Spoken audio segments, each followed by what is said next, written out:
Pati mga referee kalaban ng Lakers versus OKC dapat mag-ingat sa tactics ni SGA. Tara kwentuhan! Simula na ng bakbakan ng Lakers at OKC sa second round ngayong Miyerkules at isang malaking hamon ang naghihintay kay LeBron kalaban ang defending champions.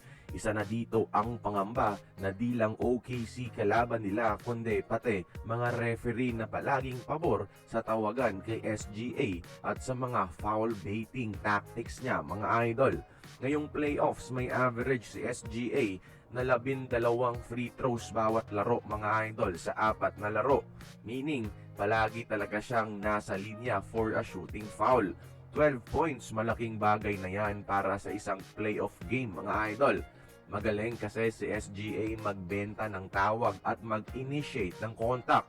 Pero minsan, konting hawak lang sa kanya, foul na kaagad. Kaya parang magiging kalaban din ng LA ang referee dito kung hindi sila mag-iingat. Most probably si Marcus Smart ang magiging primary defender ni Shai Gilgeous-Alexander.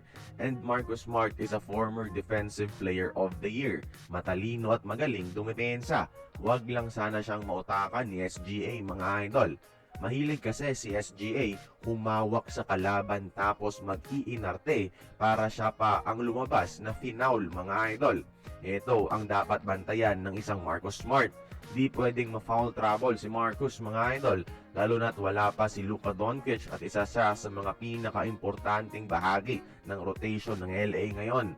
Home court ng OKC sa Game 1, so dapat maghanda na ang Lakers at manatiling composed yung composure nila dahil may mga tawagan talagang di papabor sa kanila at papabor kay SGA. Di natin yan madedenay. Kaya kayo mga idol, tingin nyo ba sino kaya sa Lakers at Thunder ang makaka first blood sa Game 1? Join the conversation, magkomento lamang sa ibaba.